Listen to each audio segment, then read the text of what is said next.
44 minutes maintenant. Ça faisait la manchette aujourd'hui. La commission Salois qui arrive à la conclusion qu'il faut offrir systématiquement les tests de dépistage pour prénataux pour la trisomie 21 à toutes les femmes enceintes du Québec. Cette offre devrait être assortie de mesures permettant à chacune d'exercer un choix véritablement libre et éclairé, à savoir, je le garde-tu ou je le garde-tu pas. Ça change une vie, là.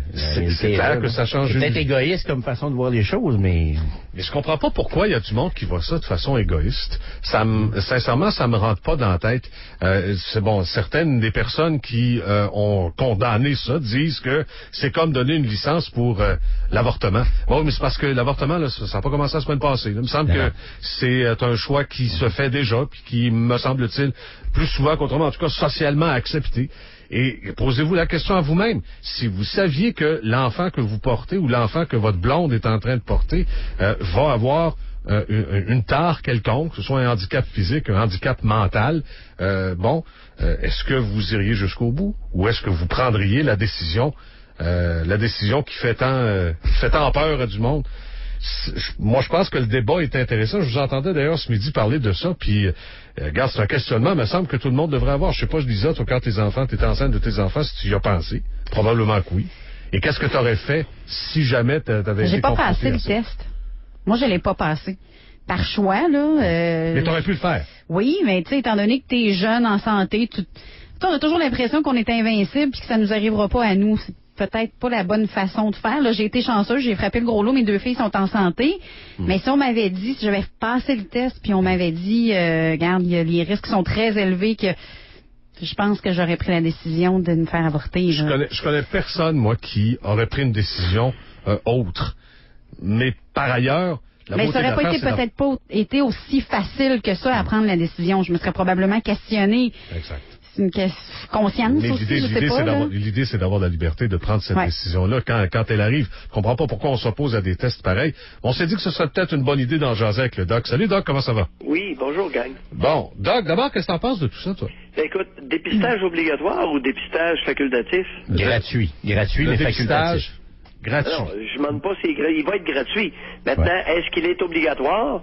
C'est-à-dire, est-ce que c'est une prise de sang auquel vont devoir s'astreindre toutes les femmes enceintes? Non, c'est pas ça. La décision du commissaire à la santé, c'est que toutes les femmes, et là je vous cite, devraient avoir accès gratuitement à un test de dépistage. Donc la possibilité d'y avoir accès facilement. Il n'y a aucun problème là. Ça, tout le monde va être d'accord avec ça.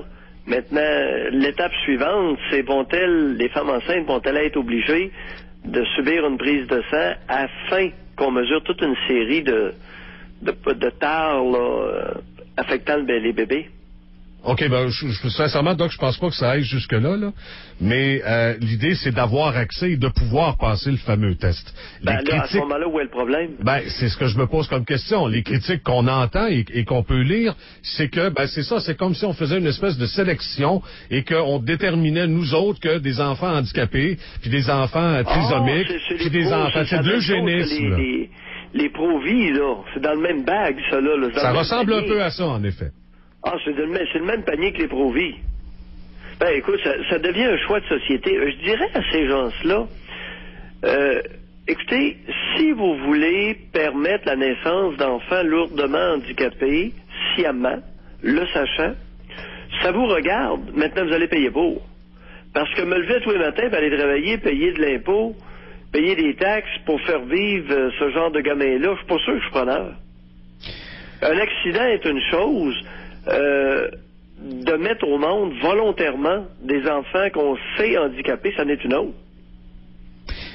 Quel est le niveau de qualité de vie qu'ils peuvent atteindre? Ça doit pas être bien élevé, hein? Ah, non, c'est pas une question de qualité de vie, parce que là, vous allez avoir toute une série de bonnes femmes qui vont venir vous dire que, écoute, j'ai vu ça hier soir, il y a une femme, là, qui venait affirmer, gros gens comme devant la télévision, que ces enfants-là nous apprenaient la vraie vie. Alors, si vous n'avez pas un handicapé à vous occuper, vous ne connaissez pas ce qu'est la vraie vie. C'est niaiseux comme phrase, ça. Pardon? C'est niaiseux comme phrase, ça. Écoute, c'est niaiseux, ça a été prononcé hier soir à Radio-Can. Un gros reportage, c'est une femme qui s'occupe de 6, 7, 8 enfants atteints de mongolisme. Ouais, d'ailleurs, est-ce que quelqu'un de vous sait ce qu'est la trisomie 21? Ben, c'est le mongolisme, c'est... Non, mais est-ce que vous savez ce que ça veut dire, trisomie 21? Ben là, on a une connaissance de base, là, déficience intellectuelle. Bon, c'est très... Non, trisomie 21, le mot trisomie 21... Ouais, c'est le gène 21 ou je sais pas trop, là. Bingo, O9, c'est B8. Ça veut dire quoi, trisomie 21? Ben là, Doc, je sens que vous allez nous le dire. Ouais. Fait que, Non, regarde. non, je vous le dirai pas parce que personne ne le sait. C'est un terme médical. Alors, syndrome de Down, est-ce que ça vous dit quelque chose? Pas vraiment non plus. Bon. Mongolisme, est-ce que ça vous dit quelque chose? Oui. Bon. Et là où je veux vous amener, c'est que moi, je suis accusé dans la plainte numéro 2, qui a été plaidée devant le Collège des médecins, dont on attend toujours la décision. Il y a un chef d'accusation de la plainte qui porte sur ça. J'ai prononcé le mot mongolisme. Il paraît que c'est arriéré, on dit plus ça. C'est contre l'éthique médicale de parler de mongolisme. Un enfant atteint de mongolisme ou enfant mongol, là, c'est un sacrilège. Et c'est le Collège des médecins qui vous éclaire avec ça. Alors que c'est un terme que tout le monde comprend. Ben, c'est un terme. Alors, trisomie 21, vous le savez pas. Si je vous dis, ça veut dire quoi, trisomie 21? C'est au niveau de la duplication des gamètes. Ah, regarde, Au début, lorsque le spermatozoïde rencontre l'ovule, il y a un défaut de duplication sur le chromosome 21. Vous avez appris quelque chose après-midi, hein? Wow, mais... Et quand tu garoches ça là, dans la mare publique, trisomie 21, le monde se regarde, ça mange quoi en hiver, ça? Exactement. Alors que C'est mon... comme B9, tu sais? Au bingo? C'est ça, c'est un chiffre au Trisomie bingo. 21. Non, on se comprend, Doc. Le terme mongolisme est plus facile. Et regarde, il vous laisse un peu. Je pense que c'est évident là, qu'au collège, il y a du monde qui voulait vous écœurer plus qu'autre chose. Laissons cet aspect-là Bon, de alors, côté, Doc. les enfants atteignent le mongolisme. Maintenant, la question se pose, c'est que ça coûte un bras. Est-ce que, le sachant, est-ce que c'est mieux l'avortement ou de les laisser naître? C'est un beau débat. Mais C'est pour ça que je vous parlais de la qualité de vie tantôt, Doc. Ben, qualité de vie, c'est que leur déficience intellectuelle est à des degrés différents. Autrement dit, il y a des enfants atteints de mongolisme qui vont être très déficients, d'autres modérément, puis d'autres légèrement. Alors, certains peuvent avoir un petit peu de qualité de vie, c'est un peu ça? Ben, un petit peu de qualité de vie. Ils sont pas autonomes, ils seront jamais. Parce que moi, ma décision serait un peu basée là-dessus. Je me disais, écoute, cet enfant-là, y a-t-il une chance d'avoir un peu de fun dans la vie ou pas pantoute? Ben, un peu de fun, oui, parce qu'à un moment donné, ils ont fait un film ou une pièce de théâtre, puis il y avait une couple qui était atteinte de mongolisme là-dedans, puis ils étaient capables de parler un peu, puis d'apprendre des petits textes, tu sais. Et ils ont le sourire facile, puis ils sont très gratifiants pour une bonne femme qui est maternante. Ah! Parce qu'ils lui donnent des nananes, puis ils disent merci, tu sais. OK. C'est vrai, ils sont fins, ils chialent pas beaucoup. Ah, ça se plaît pas. Non, non. Ils sont Ceux qui serviables. atteints, Ils sont très serviables. J'en ai croisé quelques-uns dans ma vie. C'est des enfants qui sont... Oui, et même quand ils deviennent plus âgés, qui sont très serviables. Ils écoutent. Quand tu dis « va te coucher », ils vont se Ils coucher. écoutent, non, ils écoutent rien, ils obéissent. Ben, c'est ce que je voulais dire. facile de les dresser. C'est très facile de les dresser avec un système de conditionnement. Vous leur donnez des petites récompenses, des petits chocolats, puis ils sont très faciles à dresser. Ils sont très obéissants. Et ils vont à tout le monde. Mais il faut que tu les surveilles parce que tu peux les perdre. Oui, c'est sûr. Par exemple. Il y a ça qui est Ça peut partir tout seul. D'ailleurs, il y a des histoires qui se sont produites il y a quelques semaines ici dans la région de Québec où on a entendu parler d'enfants trisomiques mongoliens. Il y a une madame qui en garde une trentaine. C'est-tu dans Bellechasse? Madame Brissette. Ou, c'est ça, hein? Madame Brissette, c'est ça ici, qui en a c'est ça, 25 ou 30, quelque chose Elle comme ça. consacre sa vie à ça. C'est Exact. sa vie. Mais tu sais, pour qu'elle ait ces enfants-là, ça veut dire qu'il y a une tralée de parents qui les ont justement abandonnés. Fait que ces parents-là, s'ils avaient eu accès aux tests de dépistage, c'est des enfants qui n'auraient jamais vu le jour, finalement, Probablement. parce que, Marie, anyway, tu me fais plaisir. ben, Écoute, finalement, un point de vue féminin là, qui avait vraiment sa place. bon, c'est Ça gentil, veut dire ça. que les mères de ces enfants-là, ils les ont dompés. Alors, s'il y en a une qui en a 25, c'est qu'il y en a 24. On peut déduire au moins qu'il y en a 24 qui sont allés domper ça là. Tu sais, il y a beaucoup d'hypocrisie derrière ça. C'est l'hypocrisie féminine au Québec est à débusquer sans cesse. Il y a beaucoup d'hypocrisie derrière ça. Alors, Mais quand regarde. j'ai entendu ça hier soir, tu sais, ces enfants-là nous enseignent la vraie vie. Aïe, aïe. J'ai eu mal à mon intelligence. Mais là, Doc, là, ça crie. N'importe quoi. Mais là, ça crie à l'eugénisme, à la sélection, qui a le droit de naître, qui n'a pas le droit de naître. Vous voyez un peu le débat, là. Ben, c'est On un n'est pas débat, loin des nazis. Là. Effectivement. Ça devient le fun parce que, et puis j'ai l'impression que Lisa Marie va être d'accord avec moi là-dessus, ça appartient à la femme qui porte l'utérus dans lequel est niché le bébé. Et ça, j'aime ça. Alors, c'est un outil de liberté de choix que ce test-là. Et la Ligue des bonnes femmes éthiqueuses ne peut rien contre ça. On s'en va de plus en plus vers des libertés individuelles et non pas un choix collectif. C'est pas au collectif de bonnes femmes de décider si les enfants atteints de mongolisme vont naître ou pas. C'est à la femme qui va passer le test, ça va être sa décision. Ça va être sa décision, mais est-ce qu'à un certain moment donné, il n'y aura pas des médecins qui vont peut-être pousser pour l'avortement? Est-ce qu'à un moment donné, il va y avoir des pressions sur ces femmes-là? Oui, hein? Lisa Marie. Ben non, mais je sais pas, c'est parce qu'à un moment donné, tu vas passer le test. Non, mais Doc, vous disiez, est-ce que les gens vont être obligés d'aller passer? Non, ça va se faire volontairement. La femme va dire, regarde, moi, je veux aller passer le test. Sauf que si le risque est très élevé, puis que la femme est ambivalente, est-ce que d'un autre côté, il va y avoir une tralée de médecins en arrière d'elle pour lui dire, ben là, pense-y, tu serais peut-être mieux de... C'est sûr que...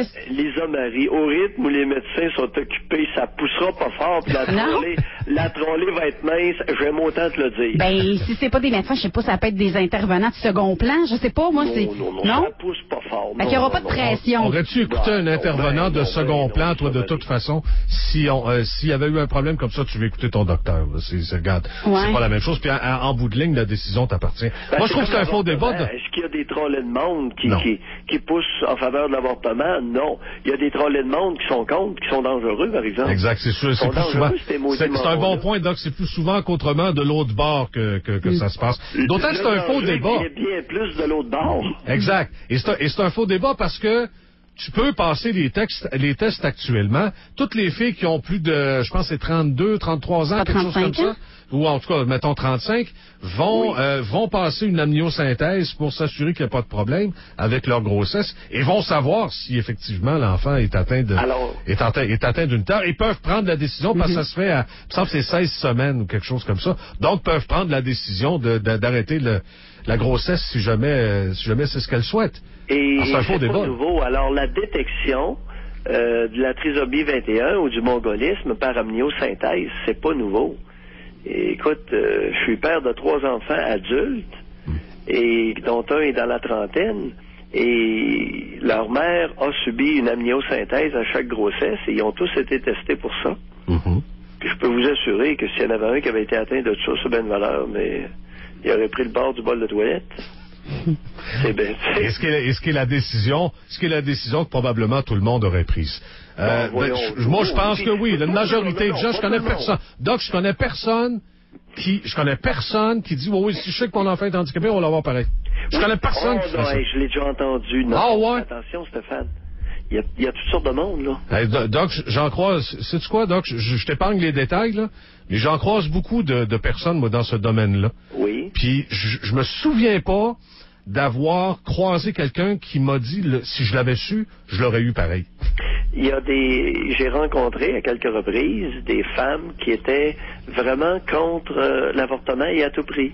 Alors, ça existe. On n'a pas les mêmes fréquentations. Il faut croire qu'on n'a pas les mêmes fréquentations. Non. Mais je peux t'assurer que ça existe. OK. C'est correct. On n'est pas pour forcer tout le monde. Non, on se comprend. Maintenant, il y a une chose que j'apprécierais, c'est qu'une femme qui saurait par détection d'une prise de sang qu'elle est porteuse d'un enfant atteint de mongolisme, j'ose espérer qu'elle va s'assurer de le faire vivre toute sa vie et non pas que ça tombe sur les bras de la collectivité. Ça, c'est plate un peu, par exemple. C'est vrai. Parce qu'il faut penser aux autres. Si la personne prend une décision qui la concerne et qu'elle est prête à payer pour, à travailler pour son enfant à vie, c'est correct. Ils ont le droit. Mais pas qu'aller domper ça, comme disait Lisa Marie, là, les 23 qui sont dompés là, à une dame quelconque. Oh, un instant, là. Mais petite question de façon médicale, quand on fait passer le test, puis qu'on dit oui, ton enfant a de forts risques d'être atteint de la trisomie 21, est-ce qu'on peut pas connaître le niveau? Ça va être faible? Il va être atteint sérieusement? Oui, mais attends, non, oui, c'est ça, exactement. Là, c'est une bonne question. Mais l'histoire de... Est-ce que c'est une prise de sang? Parce que je suis pas... C'est pas clair, là. Par amniosynthèse, c'est vieux comme la Lune, ça, là. Ben, c'est pas si... je pense qu'il faut passer la prise de sang, puis si c'est très élevé, ensuite, il suggère fortement l'amniosynthèse, quelque chose comme ça, là. Parce qu'à l'amniosynthèse, il y a... À ce que je sache, il n'y a pas de faux positif. Ça le dit s'il est atteint ou il l'est pas, là. Mais on connaît pas le niveau. Non, mais bon point. Mais on ne saura jamais, on ne sait pas à l'heure actuelle s'il va être atteint d'une déficience intellectuelle profonde, modérée ou légère. Mais vous pouvez pas avoir un enfant atteint de moncolisme qui soit d'intelligence normale. Il est nécessairement diminué sur le plan intellectuel, mais il n'y a jamais deux cas pareils. OK, on se comprend sur ce point-là. Doc, laissons ce dossier-là de côté. Il y a un autre sujet d'actualité que j'en aimerais discuter un peu avec vous. C'est l'histoire de ce bonhomme de 93 ans. Hamelin. On a déjà parlé d'ailleurs avec vous, Doc, exact. Monsieur Hamelin. Philippe Hamelin, qui aujourd'hui a été reconnu coupable et a obtenu sa sentence. Jérôme, c'est quoi, 2 ans moins un jour dans la collectivité? 2 ans dans la collectivité, donc chez lui, a signé probablement 24 heures sur 24. Il a 80 ans. Il évite donc la prison, lui qui a agressé pendant de nombreuses années. Il a 93 ans. 93? Oui. 93 ans. Doc, si vous voulez, je vais vous faire entendre, j'espère que le son est bon dans votre téléphone, je vais vous faire entendre un extrait du bonhomme. C'était au début des procédures, lorsque on a demandé à... Quand il a été reconnu coupable. Quand il a été reconnu coupable. Quand il y a eu le verdict dans ce procès-là, les journalistes lui ont demandé, êtes-vous prêt à reconnaître les gestes à caractère sexuel et les voies de fait que vous avez posées? Voici sa réponse. Je suis pas coupable. J'ai jamais couché avec mes filles. J'ai jamais battu mes filles. Jamais touché à mes filles. Excepté une fois au chalet. Il a enlevé, j'étais en costume de bain, puis que mon pénis a frotté sur sa cuisse. C'est la seule fois qui est arrivé. L'autre fois dans Michel, quand une semaine avant de se marier, je m'en allais travailler, puis je l'ai embrassé. Alors ça, j'espère que vous l'avez bien entendu, donc c'est le bonhomme de 93 ans. Ben oui. Une espèce de vieux gâteux, là, Non, mais c'est un peu pathétique. Et où est le problème, là? Où est le problème avec ce vieux bonhomme-là? C'est un criminel reconnu devant un tribunal, et on lui donne une peine de prison pour un crime grave. Oui. Pour, en fait, pas rien qu'un, plusieurs crimes graves. Ça a duré 7 ans, les agressions. Exact. Il a scrappé la vie de ses filles, et pour grosse punition, on le retourne chez eux. Ben oui, mais écoutez... On lui dit, sors pas de chez vous, asti, il y a 93 ans. C'est sûr qu'il aille. Oui, non, mais attendez un peu, là. Il me semble que c'est en dedans, ça doit aller en prison, ça. C'est un criminel, ça va en dedans. Messieurs, j'ai été consultant à la prison de Trois-Rivières pendant 10 ans. Et si vous rentrez ce vieillard-là dans la prison, vous venez de sentencer les gardiens et l'administration de la prison, pas le bonhomme. Pour le bonhomme, honnêtement, c'est ça changerait peut-être pas grand-chose. Non, ça changera rien pour le bonhomme, ça change rien pour la sécurité du public, mais ça devient un fardeau pour les gardiens de prison. C'est pas chic, là. Je trouve que le juge a été très respectueux du système carcéral. Parce que là, il va falloir qu'il crée un club de l'âge d'or intracarcéral. Voyons, ça n'a pas de bon sens. Non, créons-en un, Doc. Non, à quel âge on arrête ça? Donc, à partir de maintenant, les criminels un peu âgés vont pouvoir invoquer cet arrêt-là en disant, vous savez, je suis pas vraiment en forme pour aller en prison, puis je vais être un fardeau pour les gardiens, fait que laissez-moi chez nous. Mais c'est vrai. Alors, qu'est-ce qu'on fait quand quelqu'un est trop malade pour un criminel, il est trop malade pour la prison? On le sort de là parce qu'il devient un fardeau. Il devient un fardeau, c'est même pas drôle. Trop d'inconvénients, là. Écoutez, ça n'a pas de bon sens. La chaise roulante, puis l'incontinence urinaire, puis l'incontinence fécale. Faut qu'un gardien lui donne son bain le matin, puis qu'il l'assise, il peut plus aller aux toilettes tout seul. Non, ça n'a pas de bon sens. Donc là, finalement, OK, donc rendu à 84 années, on peut faire n'importe quoi, il n'y a plus de problème, on ira pas en prison de toute façon. Ben oui, et Stéphane, trouve une autre façon, maudis-le dans une cabane en quelque part, mais faut pas mettre ça en prison. C'est rien que de moi, Doc, je les attacherais loin. Si c'était rien que de moi, Doc, je les attacherais bien loin avec le marchette, là, puis si t'es capable de revenir, ça va être correct. Mais ça a l'air que c'est pas humain faire ces affaires. À ce moment-là, là, j'ai une balle dans la tête, puis qu'on en finisse, laisse les vieillards, les grands vieillards tranquilles, là. Parce que ton système de punition, ça le punit plus, il est même pas conscient. Ben, pour un bonhomme... Tu dis n'importe quoi, là. Pour un bonhomme pas conscient, je trouve que j'ai vu du monde moins âgé que ça. Parce que l'effet dissuasif, tu sais, il n'y a pas d'effet dissuasif. Il y a zéro pied de barre, 93 ans, il est sur le bord de mourir. Tu sais, dans 2 ans. Puis là, écoute, il va aller crever en cellule, faut faire une autopsie. Est-ce qu'il y a quelqu'un qui l'a tué? Mais moi, ça me dérange pas, ça. Moi, je regarde, à quel âge on va arrêter ça, finalement? Non, là, c'est rendu qu'au Québec, on les sort parce qu'ils sont trop gros. On les sort de prison parce qu'ils sont trop gros. Puis on les fait pas rentrer parce qu'ils sont trop vieux. Sacrément. Oui, Stéphane, t'alourdis le système qui te coûte déjà un bras. 80 000 bâtons par année. Arrête en quelque part, là.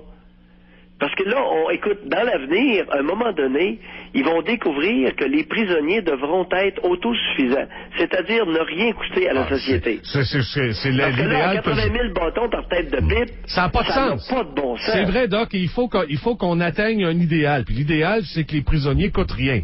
Ah, OK? ça, Un jour, c'est pas un idéal. C'est un idéal. Ceux qui ont de l'argent devraient faire payer. C'est une urgence. Bon, bravo.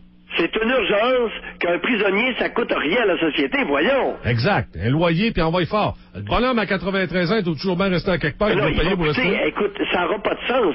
Il va être constamment à l'infirmerie. Ça va lui prendre une infirmière privée, surtout en chiffre. Voyons. Hey, Doc, il y a peut-être un message là-dedans. C'est peut-être le temps qu'on s'intéresse à ça. Avec le vieillissement de la population, avec ces histoires-là qui n'arrêtent pas de sortir. On a une ici à Québec, là, un bonhomme de 70 ans qui s'est fait pincer pour avoir agressé des enfants handicapés puis tout ça. Est-ce qu'éventuellement ils pourront invoquer la même affaire et dire « Oh, mais je suis passé en forme, je suis malade, je vais être un fardeau pour les gardiens. » Non, ça dépend. Il faut trouver une façon. Effectivement, c'est que la prison, là, c'est une punition et une action dissuasive. Alors, si le type est encore capable d'avoir des relations sexuelles, il est un danger actif. Il faut le neutraliser d'une façon ou d'une autre. Maintenant, tu peux les regrouper dans une maison au bout d'un rang avec des bracelets à la cheville. C'est les bracelets GPS que j'ai hâte qu'on découvre au Québec. Dans d'autres provinces, il y en a qui ont commencé ça, là. Mais lui, j'aimerais ça qu'il y ait en dedans. Je sais pas pourquoi, mais ça ferait mon affaire. Ben là, à ce moment-là, je lui donne une balle dans la tête, puis écoute, qu'on n'en parle plus, là. C'est ça ton play. Écoute, t'as le droit de vouloir sévir, t'as le droit, mais tue-les, puis envoie-les à la mort. Tu fais bien de cette tête, à 93 ans, là. Oui. Extermine-les. Mais Doc, il va falloir à un moment donné qu'on se penche là-dessus. J'ai rien contre ça, là. J'ai pas de problème contre la peine de mort. J'en ai pas vraiment moi non plus, Doc, mais à un moment donné, il va falloir que collectivement on s'interroge là-dessus, sur ce qu'on ferait avec les vieux criminels. Parce que c'est un problème. Là, on a quelqu'un aujourd'hui qui est reconnu coupable d'agression sexuelle, puis il y a des voies de fait, il y a toutes sortes d'histoires. Oh, attends un petit peu. À quand remonte? Ce n'est pas une histoire récente, là. Ça fait 50 ans, c'est pas grave. 56 à 63. Je vous dis pas que c'est pas ça qui est mon point. C'est que ce n'est pas récent. Il n'est pas un danger pour la collectivité. Il n'est plus un danger. Là, cette histoire, toi, je comprends, tu veux le punir. Oui. Ben oui, mais punir quelqu'un qui a sa tête. À vaincre sans péril, on triomphe sans gloire, Stéphane. Parce qu'envoyer quelqu'un en prison, le but de ça, c'est de dire, recommence pas mon sacrement. Lui, il a 93 ans, il est sur le bord de crever. Il est fini, puis il va alourdir le système, puis tu vas punir ceux qui s'en occupent. Fais pas ça. Ouais. Puis si tu veux absolument... Il fait pas mal ben, je trouve, raccourcir, si tu veux le punir, ben écoute, extermine-le, donne-lui une piqûre, puis...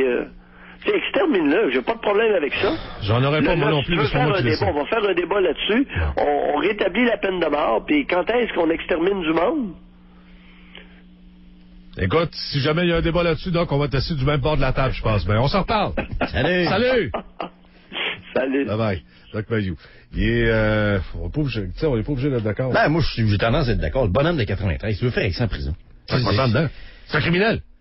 Ah, Jérôme, tu réalises-tu là, que dans 10 ans d'ici, 15 ans d'ici, 20 ans d'ici, les personnes âgées vont être en grande majorité au Québec, au Canada, peu importe? Parce que lui, il n'est pas équipé là, pour agresser personne encore. Ouais, mais ces histoires-là, il y a commis un crime pareil. Moi, je pense que pour un crime, il faut que tu payes. Oui, mais de là, l'importance de dénoncer quand ça se passe. Tu sais, les gens ont tendance à attendre 30, 40 ans 2005, avant de dénoncer. Ces deux filles ont attendu 2005 et elles ont attendu que la mère meure. C'est 1956. OK, donc elles ont voulu protéger leur mère de ça. Bon, probablement, elle voulait Ouais. pas faire de chicane. Tu sais, tant elle qu'à voulait pas, ça, tais-toi jusqu'à ta mort. Tu sais, si tu tues pendant 50 ans, ben garde-le jusqu'à ta tombe. Mais peu importe, là. Il y a c'est parce que- 93 ans, ce c'est bonhomme. parce que dans quelques années, là, où est-ce que je lisais ça cette semaine, qu'on aurait des milliers, des dizaines de milliers de centenaires au Canada d'ici 2050, quelque chose comme ça. Il y a un chiffre qui est sorti là-dessus. Mais c'est parce que là-dedans, ça ne sera pas tous des bons petits grands-papas puis des bonnes C'est petites pas 100 ans, grands-mamans là. qui font des Il faut pas crotons. dire qu'un bonhomme de 100 ans va faire des agressions sexuelles. Voyons, Ouais. non, Je parle pas d'agression sexuelle, je te parle Voyons. de différents. Il peut y avoir différents types de crimes, Jérôme. Ils vont être en forme encore à 80. Comprends-tu? Ils peuvent faire n'importe quoi, vivre le Viagra, regarde toutes sortes d'affaires. Ça peut être des agressions sexuelles, ça peut être n'importe quel type de crime. On va les laisser passer parce qu'ils sont trop vieux. On va les laisser faire parce qu'ils sont trop vieux. Ben non. Il faut réfléchir avec ce problème-là. Ce gars-là n'est pas un danger. Puis même ses filles, ils voulaient pas nécessairement le voir en prison. Bon, ça, Tout ce qu'elle souhaitait, c'est qu'il avoue son crime. Et il l'a pas jamais fait. Exactement, il l'a pas fait. Il a dit qu'ils ils avaient pas touché son Ah oui, faux excepté chalet. une fois, puis une autre fois. Puis Avant ses noces. Regarde, tu sais. Vieux cochon. Moi, je te sacre ça dedans, regarde bien, là. Il est 59 à choisir. Le retour de Radio X à Radio X.